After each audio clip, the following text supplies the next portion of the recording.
Wake that ass up. Early in the morning. The Breakfast Club. Morning, everybody. It's DJ Envy, Angela Yee, Charlamagne the Guy. We are the Breakfast Club. We got a special guest in the building. A queen, an icon living. That's right, Viola Davis. Welcome. Ooh, congratulations. Good morning. Thank you so much. Good morning. How are you today? You know what? I'm pretty good. I'm well rested. I feel alive, There you go. Okay. alert. Okay. Well, thank you for taking time to come and sit with us. This was so Absolutely. exciting. This little to raggedy have you show. on the schedule. Viola Davis, Finding Me. Yes. Thank This you. book is such a beautiful exploration of your inner child. Like when you started the journey of writing this book, did you know you would go on that journey with your inner child as well? Yeah, that was the whole point, that I needed to find that inner child. And my inner child was one that needed both healing and needed to be celebrated. She was a survivor, as well as someone who, held a lot of trauma. But I felt like I had to explore it because we were at a period of time. I wrote it during the pandemic. The George Floyd of it all, the Ahmaud Arbery, Breonna Taylor of it all, everything. Dealing with the COVID, with the election, I felt like I was having a crisis of meaning. And it was my way of pressing the reset button. Just to understand, man, Viola, what are you supposed to do from here on out? It just was a big wake-up call, personally and, culturally. So that's why I wrote the book. I had to go back to the beginning of me. Did you start during the pandemic, or this was something you were doing beforehand and you were just so many projects, you was like, I'll get to it? Oh, this was pandemic, this is what I want to do. Well, I didn't want to do nothing during the pandemic, but I did start during the pandemic. I had just finished How to Get Away with Murder. I literally just ended it that March. And then I started writing the book. It was something to do because otherwise I was going stir crazy. I wasn't the person who settled into the pandemic. I felt everything that was going on around me, and I felt the chaos of it.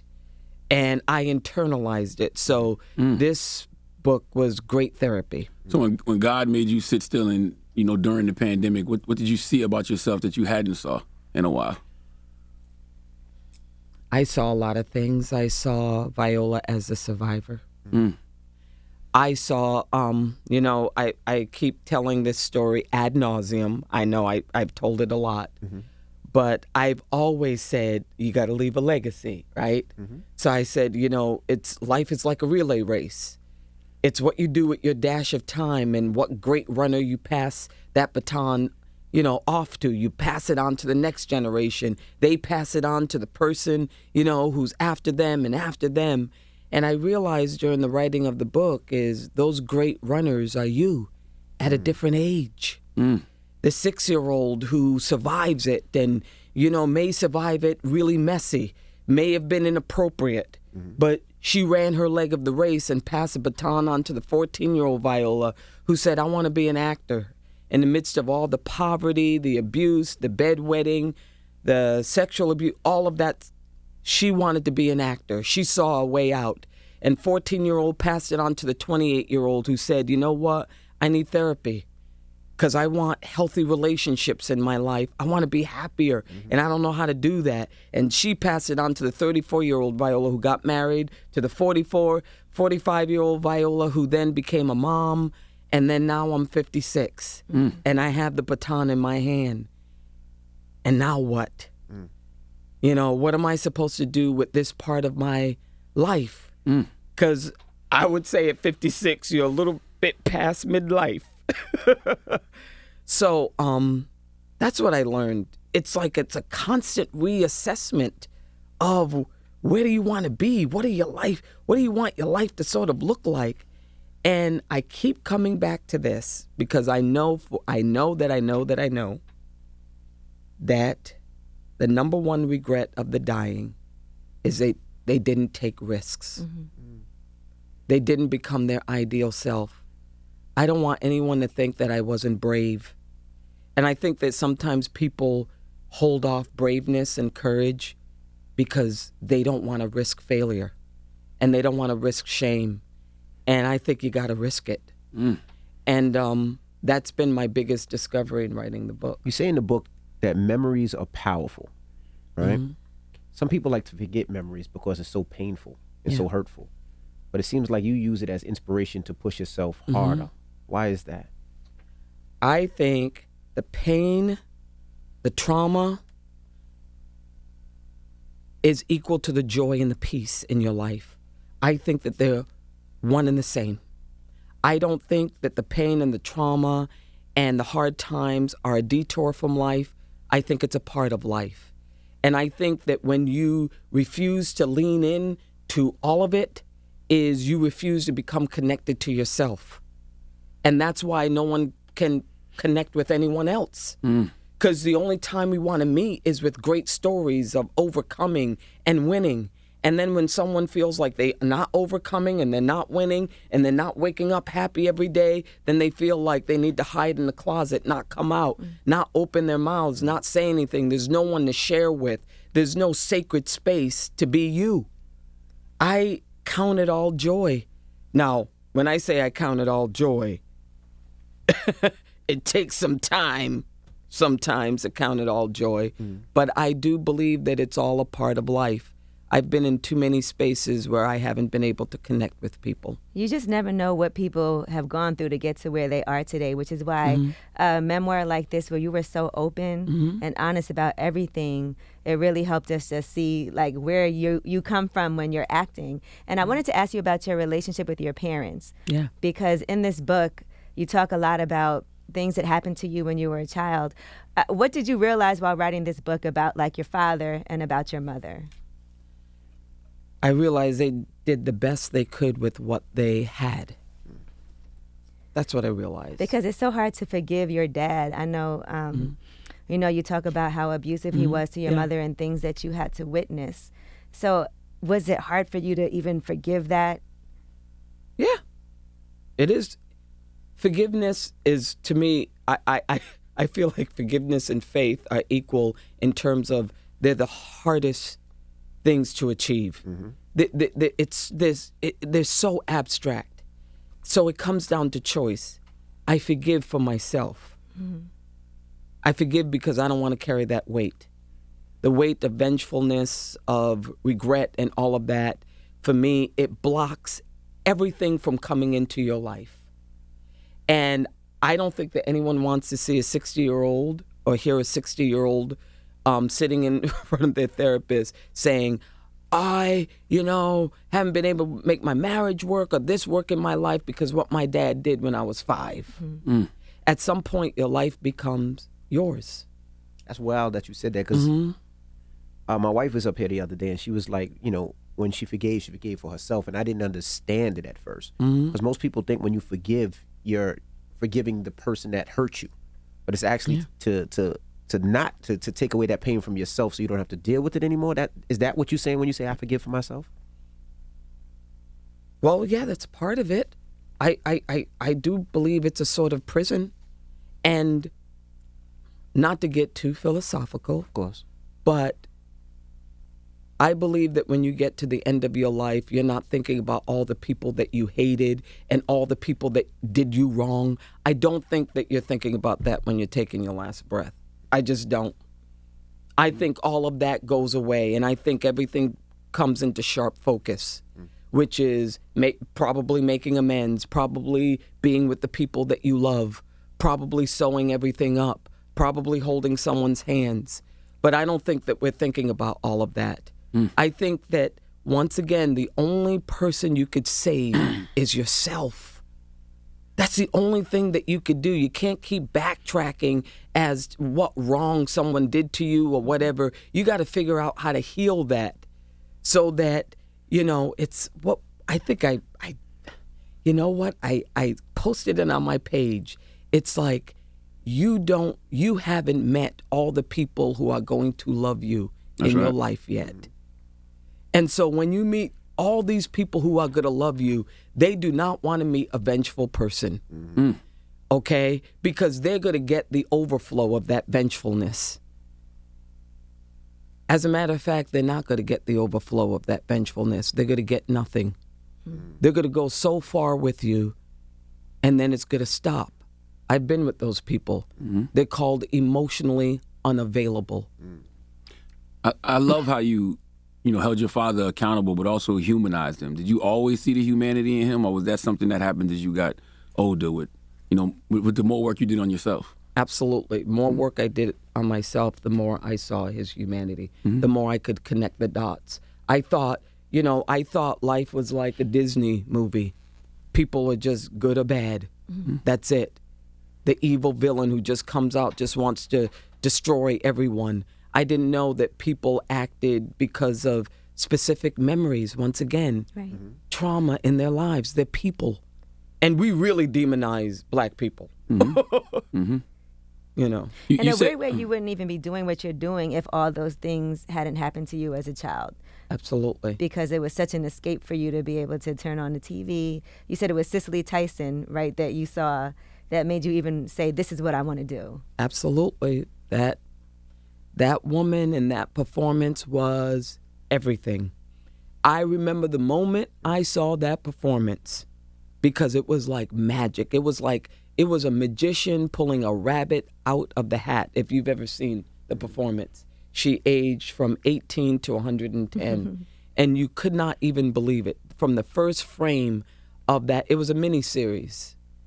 And literally the wind stopped blowing, the sun came out, and I saw a portal, a way out of the poverty, the trauma. I just felt like if I could do that, I could make a life. I think sometimes you got to see it, and I know everybody just puts faith on people, especially on us, especially on black folk. That's all we had. I know, that's all we had, but it's a lot. You go up to young black kids who are coming from really challenging backgrounds, and people come up to them and say, you could be who and what you want to be. You just have to dream big. And then once you make it, you come back, you bring your family up, you bring your community up. And I'm sure if that kid had a language, he would say, how? That's right. That's a lot. Right. You just and then you got to work 10 times as hard. You throw all of that on their lap, and then at 15, if they can't even if they can't achieve it at all, if they feel like they want to give up, then we just berate them. It's a lot that we put on them. So sometimes you got to see it. You got to hold it. Somebody's got to throw you a rope. They do. I was going to ask you, you talk about Cicely, but what was some of your positive influences? Because, you talk about, your parents and how you looked at your dad, and you talked about, going to the white school and the white kids chasing you home with bricks, and you talk about all those things. So what positive influence did you have? What was your safe haven as a kid, if there was one?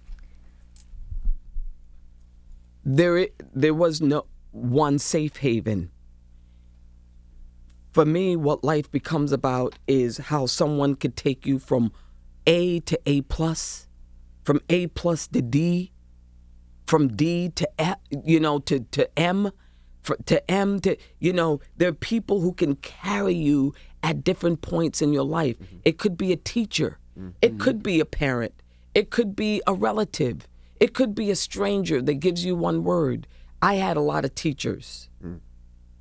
Even the first teacher who looked at me, and he was an acting coach, who looked at me and told me I was beautiful. That meant a lot to me. It did. And the first person who just came into science class because he was a teacher, and I called him in the middle of the day. He was an upward bound teacher, and I said I was having a panic attack. He came to the school. He interrupted science class. He said, I want to see Viola. The science teacher said, you can't do that. He said, excuse me, sir, I'm going to do it. Anybody who throws you a rope and sees you and likes you. There is something about someone looking at you and liking you. Right. And even seeing your potential when you can't see it. Absolutely. Because sometimes you talk yourself out of things, right, because of fear, but then someone tells you, like your science teacher, listen, you need to apply for this, you can do it. And you tell yourself, I can't do it. Why would they take me? Why would they accept me? But somebody else believing in you and giving you the tools, like you can't make excuses anymore after a while. Absolutely. And when you have, there are no words to describe. And you know what? Very seldom am I in a space, and I know y'all can say the same thing, but am I in a space, special as a dark-skinned black woman, and could speak my truth about what that means, the isolation that of that experience, okay? Because it comes at you threefold. It comes at you through, yes, white America. It comes to you through the experience and the culture of America, and it comes to you through even black culture. Mm-hmm. I'm just going to say it because it's called colorism. It's its own different sect of racism, and it is destructive. Because what you tell women in general is that beauty is a value, which it's not. Listen, I'm one of those people, I think everybody's beautiful. Mm-hmm. And I really do. I don't talk about stuff like that. Even the bullfrogs? I mean, oh, yes. Well, the bullfrogs, that's a different level. There was some mean women. Ugly inside. Sure. But you consider it a value. And with someone who you feel has value, you pay attention to them. You pour into them. You think that they're smarter, more valuable, more everything. So when you go up to little chocolate girls who are darker than a paper bag and you're constantly telling them they're not as cute, they have bad hair, they have this, that you're putting negative connotations. And then you can literally Google people who seem to have had press conferences to talk about how unattractive they find darker skinned women. I mean, here's the thing. Even if you feel that way, why are you going to spread that? Mm-hmm. How do you think people are going to receive that? Mm-hmm. And we know how difficult it is to get a leg up, in the black community, the lack of opportunity, what we're running from. And then you're going to put that on us. Mm. And when you can't speak your truth in a room, then you feel like you have to hide yourself. It's like physically painful. Mm. I want to ask you a couple more questions about your father because I find that dynamic so interesting. And you said something in the book, and I'm paraphrasing, but you said your father was an abuser who became a good partner. Yeah. In this era of cancel culture, some people couldn't even imagine that happening. Can you explain? He did. Mm-hmm. And I think he always had it in him. I think he was wrestling. I always feel like you got two people that you wrestle with, right? Mm-hmm. And it's who you feed. And I think he fed the more violent aspects of himself. I think he was running from a lot. But in the last several decades, I think since I was probably in my 20s, he helped my mom raise a lot of my relatives' children. Mm. And he loved my mother. He was always there, rubbing her feet. And towards the end of his life, and when I say towards the end, the last couple of days of his life, my mom would always say every single day he woke up, even when he was suffering from dementia towards the end, he would say, May Alice, I'm sorry about what I did to you. Wow. I'm sorry. I feel like that's everything. I mean, how many people do you know that even make amends, right. Mm-hmm. that even open their mouths? And I think that I feel like that has to be acknowledged as an incredible character trait.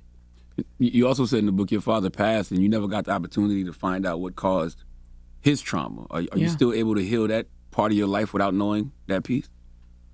Oh, yeah, absolutely. Mm-hmm. Absolutely. Once again, I think the only race you can run is your own. I didn't know that because he didn't make it known. Mm-hmm. And so I think that is more his burden and not mine.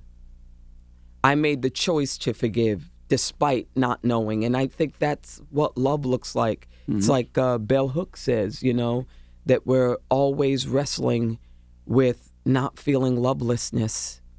If you're in any relationship, you're going to have some hard conversations. How did that affect you with other relationships, with you dating and viewing men? Did you look at men as something you didn't want to necessarily date, you didn't trust because you seen how your dad? Yes, but yes, absolutely. Yeah. And I think it's a never-ending narrative out there. You don't trust men, you know, they're cheaters, they're liars, you know, this is all they want from women. Absolutely. It's a constant sort of stream of consciousness in the minds of women. And then when women get together, we share our jerk stories. You know, he did this to me, girl. Yeah, well, he did this to me, and blah, blah, blah, blah, blah, blah, blah. No one could find a good man. That's what the narrative out there is, that no one. And I remember when I met my husband, Julius, who I prayed for, and I prayed for him specifically. I remember when I met him, I went to my therapist. I said, I don't know about him. And my therapist said, oh, why? He seems really, really nice. I said, I know, he does seem really, really nice. Something is wrong, though. What do you think it is? I don't know, but it's something. And then I remember her saying, Viola, there will be something wrong because he's human. He's not perfect. So if you're looking, you're going to find it. But that doesn't mean he's not the person you should be with. And that, once again, a portal, right? That you're meeting your imperfect self who wants to be forgiven, who wants to be understood. You're meeting another imperfect person that wants to be understood. And at some point, you have to make the decision to love or not love. Does that make you overprotective with your daughter now? Because you've seen so much? And now your daughter's at an age where she's, you know, starting to be a teenager and starting to like boys or whoever. And Yes. But I know how hard life is. So I know I'm throwing her into, I feel that that's one of the things that happens when you have a kid, that you want to protect them. And then the next thought is you can't. That's tough. That is hard. Yeah. We both have 4 daughters, so we know. Yeah, that's what I talk to my therapist about. Daughters, so yeah, because my daughter's at the age now, 13, when she's telling me I'm controlling, but I'm really, in my mind, I'm just being protective. Yes, absolutely. I tell my daughter, no one is going to love you like mama loves you, not even the love of your life. So as long as we get that out of the way, that's why I talk to you like this. That's right. Have you had some conversations with your mom before this book came out about? Yes. Because I know I saw you talking to Oprah about that. So even afterward, like after she read it, what did she say? My mom has not read it yet. But I talk to my mom all the time about it. Once again, there are qualities I love in my parents that probably are not the qualities that I elevated.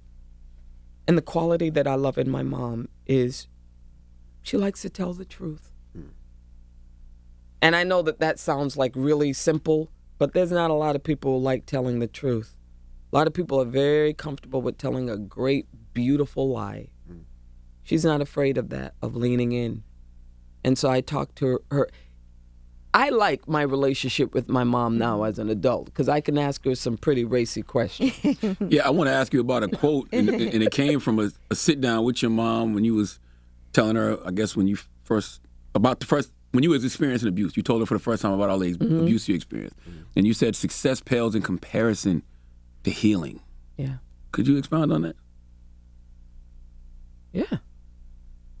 That, I think, the point in the book, when I wrote that, and it took me a long time to write that part, is I mentioned that, I'm living in this big house. I'm definitely living the American dream or whatever.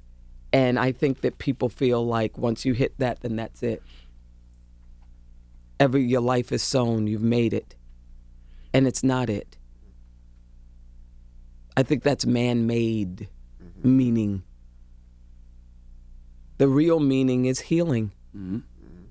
It really is. It's healing from the wounds. It's the journey to healing, and especially because, once I told her that, once again, I expected a response that I would see on Thursday night lineup on ABC. And how can you expect that with something as complicated as sort of any kind of sexual assault that happens within families? In this instance, my brother. And I'm telling my mother this. And this person this brother came out of her body. Right. There's a simplicity in which we approach humanity. And I think that human beings are way more complicated than that. So the path to healing is difficult. But for me, it's everything. It's not healing or healing has been the one thing that has gotten in the way of everything in my life. Either gotten in the way of it or has released it. Ability hasn't even released things in my life. Awards haven't released anything in my life.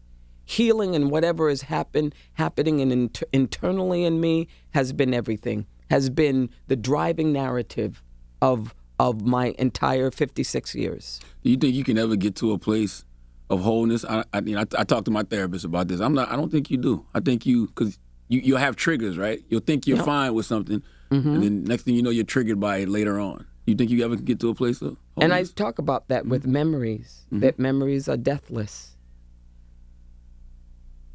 I don't know what that means. I feel like I'm whole. I do. But I feel like life is an absolute journey. Just like you don't know how many people are going to love you, you don't know what's going to happen tomorrow. Right. And you don't know how you're going to react to it. You know, and once again, Thursday night lineup on ABC. I think everybody wants a TV response. I don't think that life is a destination.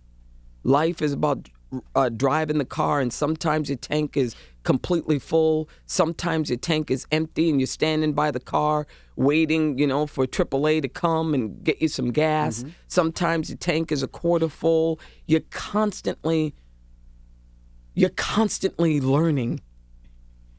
You're constantly in process, but you hope for one of my favorite quotes is, I don't know the definition of grace, only that it meets you where you are and doesn't leave you how it found you. You want some grace in your life, because you're never going to arrive perfectly at any place. That's right. Now, I heard you talk about life, and you talk about what defines our life, right? And you mentioned TVs, mentioned bad experiences, past relationships, and I also heard you talk about trying to change that narrative so we have more positive experiences in our life. How do we do that? You know what? First of all, I always get asked the hard questions. I think by unpacking your baggage and examining your life slowly but surely, but examining it with love, because I think that how you love defines your life. I really do. I believe the people you come in contact with and how you love and your willingness to connect to them defines your life. If you talk to anyone who's passed and anyone that you've been in contact with that leaves a lasting impression on your life, it's people that literally in that moment of time that you saw them, even if it was just a minute or 5 years or 20 years or a week, they loved you. They wanted to connect with you. They wanted to leave something in you. I think that's what defines it. And it's like Brené Brown says, you are only as connected to other people as you are to yourself. That's real. And a lot of people are not connected to themselves. They don't want to be. It's too much work. But I want to be. I do. I do. Are you searching for a new calling? Because in the book you talk about how acting was your calling. And like now at this moment, do you feel like you're searching for a new calling? Maybe I'm searching for a new calling. Someone said that I'm searching for agency. I'm probably searching for that too. You know what I think I'm searching for? A life where I'm not leading it with so much fear. You talk about that a lot too. Yeah. Like, you don't want that to be the 5 words that anybody could say. Yeah. You're still leading with fear at this point? Oh, I think I have fear. But I know we have fear, but are you leading with fear? I don't know how much I'm leading. There are times, sometimes I do. I'm in the public eye. Mm-hmm. You know, I have one misstep and it's out there. Listen, I don't have the bandwidth for that. I don't have the DNA for that. I don't, and I don't really think anyone does. Right. And if someone does, I don't believe you. I agree with you on that. I don't believe you. Because people act like when you become famous or a celebrity that you're supposed to understand this is what comes with it, and anybody can say anything about you. Absolutely. But I also feel like it does still hurt, and it's still not Yes, easy. absolutely. And I'm not made of Teflon. Right, and it still does make you have some type of fear sometimes to take a risk or take a chance because you already know that, you know, people potentially will come at you every time you put yourself out there. Fear of exposure, fear of failure, fear of all of that. But like I said last night, the one thing I will say about myself is it's like they say, courage is just fear said with prayers. That I'm still willing to jump. That's what I found out about the young Viola. Even when she was running from the bullies and sticking up her middle finger. Even when she was still running, she was still fighting, she was a survivor. And but the fear is still there. You talk about critics too, and what's your opinion on critics? I think you had an interesting take when you talked about critics and people critiquing your work. Well, I believe that once again, my quote was taken out of context. Might I add? Mm-hmm. Here's the thing. Mm-hmm. When you're an actor, to be a geek for 10 seconds or 20 seconds, when you're an actor, you create a character based on a human being, okay? You cannot be an actor in your room. You could be a painter in your room. You can't be an actor. You can't put on your resume, I played King Lear in the basement of my apartment in the Bronx. Mm-hmm. You need an audience. You need a director. You need a script. You need all of that. It's a collaborative art form that requires a lot of different artists to make it work, okay? So if you're not contributing to the work and the enlightenment of the work, then the only thing you're doing is hurting. You're destroying. You're not wakening people up. If you're not approaching it with an artistic aesthetic, then the only thing that you're doing is what someone is doing, I don't know, on a takedown page. And if you're taking someone down, it's hurtful. And people need to know that there's someone on the other side of that. Mm-hmm. Even with a failed performance or a performance you did not like, that has nothing to do with taking someone down. That does not give you the license to take someone down. You just don't like it. So that's all I meant with critics. I'm not saying, I would never say that anyone is worthless. I would never say that. That's not even my style, even in private. I don't say that. You could talk to my people, okay? But if you're serving an artistic purpose, absolutely. But if you're not, you're just on a path to destruction. Did Michelle Obama reach out to you at all? Because she's so connected to the culture. Did her people reach out to you and say... No, and she doesn't. Listen, Michelle Obama is an absolute goddess. Can we agree on that? Yes. Absolutely. Okay. She doesn't have to reach out. She has a much higher calling, okay, that is bigger than social media, than pop culture. There is something higher that she has to protect, you know, and I recognize that, and I respect that greatly. In the My Calling chapter, you know, when you talk about acting, you know, even though you found your calling, it still seemed you were dealing with imposter syndrome. Yeah. Have you gotten over that? No. No. And here's the thing. Once again, social media has bogarted the whole definition of what it means to be an artist. And so everyone feels like being an artist is, you know, you got to look the part. You got to know what designers to wear. You got to know what directors you want to work with and all of that. That has nothing to do with being an actor. Actors have a 95% unemployment rate. less than 1% of the profession makes $50,000 a year or more. 0.04% are famous. Okay? And here's the thing about actors too. You always want to be better. Especially if you want to be excellent and you finally see your work, you're always thinking about something you could have done different. Everybody does it. And everybody's afraid of being found out. It's just a part of what we do. I'm not saying it keeps you up at night. I'm not saying that it destroys you. I'm saying that it's sort of, and you know what? I think that everyone who has a higher image of their work, what they want to do, everyone has it. Writers have it. I'm sure you have it to a certain extent, of always wanting to be better. Even when someone says, oh, you were great, you're like, oh, okay, thank you, but I could have done that one scene better. What role did you have you think was closest to perfection for you? Closest to it. Not saying it was perfect, but for yourself, you feel like this is the one that was like, I killed it more than anything. You know, that's a hard one. You know what I'm going to say, and I don't know why it was a very, very small role that I had to in Get On Up with Chadwick Boseman. I played his mother. I enjoyed that role. Yeah. She has 2 more minutes, guys. Oh, man. Oh, you know what I There's wanted to so tell much you? good I stuff. saw Godfrey yesterday. He said you guys were roommates for a hot second coming up.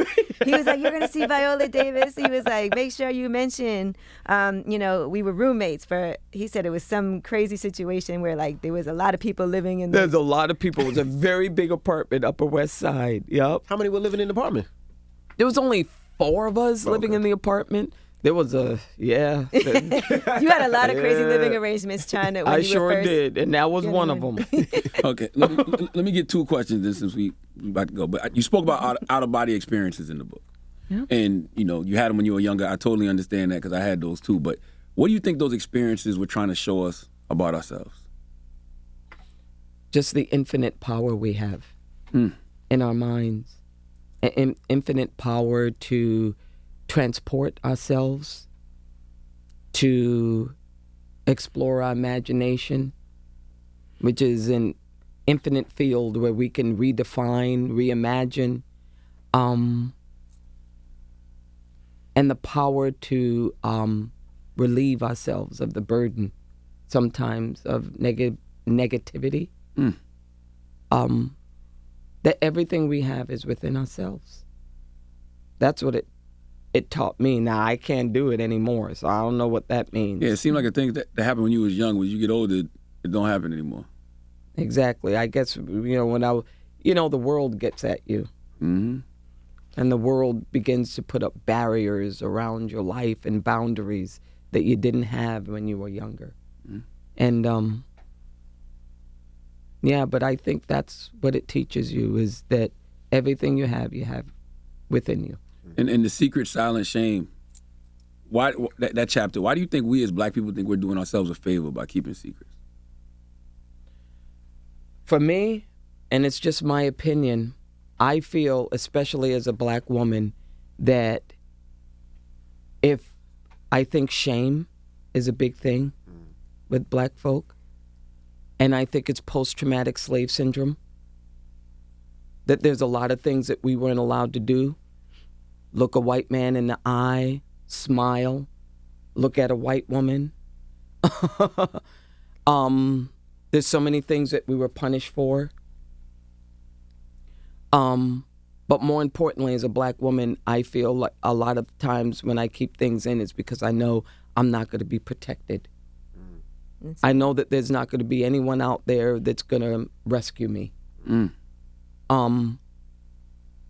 I'm not saying that I need rescuing, but you know what? We need each other. Absolutely. We really do. And the lack of adoration, the lack of protection makes you keep things within and makes you try to just muster through and strong back, even if you're broken inside. And who cares about the inner pain of black folk? You better care. Because certainly the culture in the past has not cared. And we have an aversion to therapy as black folk. I think that's changing, though. I do think it's changing a too. lot. I completely agree with you. But I think that's why we keep things in. Finding Me is out right now. We always ask everybody, Mount Rushmore of actors when they come. We do? Who is your Mount Rushmore? Don't do that with Viola. Yes, just her favorite. Who is the Mount Rushmore gosh. of actors to you? Cicely People that you Tyson. love. Yeah, Miss Tyson. I talked to her 3 hours before she passed. That's just she was everything to me. I'm sorry, and that performance to me goes down as one of the greatest performances ever in the history of cinema. I don't even think they write roles like that anymore for actors, especially black actors. You know, so absolutely. And as far as black actors, you know, I'd say this, and I know Denzel probably is going to roll his eyes, but I'm sorry, I'm a friend and a fan. I think Denzel is fantastic. Mm-hmm. Absolutely. Great. But there's a lot of great actors out there. I love actors. Can't ask her. I love actors. There you go. And There's so many great topics in this book that I know we can go in depth on at a later time. Fibroids, that's a topic we're always talking about up here with black women. I know you have the docuseries Hungry for Answers that I'm excited to talk about too. So, you know, hopefully we'll get to continue the conversation about those things too. And I love how you end the book, because I've never heard somebody talk about their 8-year-old self protecting them now. It's always the other way around. So I just want to know how you even got to that point where you feel like the 8-year-old you is protecting you now. A therapist told me that. He said, I don't think you need to heal the 8-year-old. I think the 8-year-old was pretty tough. She was a good cusser. You a good cusser, you know. Like I listened to the Audible version. I'm like, yo, you like Samuel L. Jackson level cussing. You know I love it, right? Well, congratulations on everything that you have going on. So It's out right now. Amazing. Pick it up. It's Viola Davis. It's The Breakfast Club. Good morning.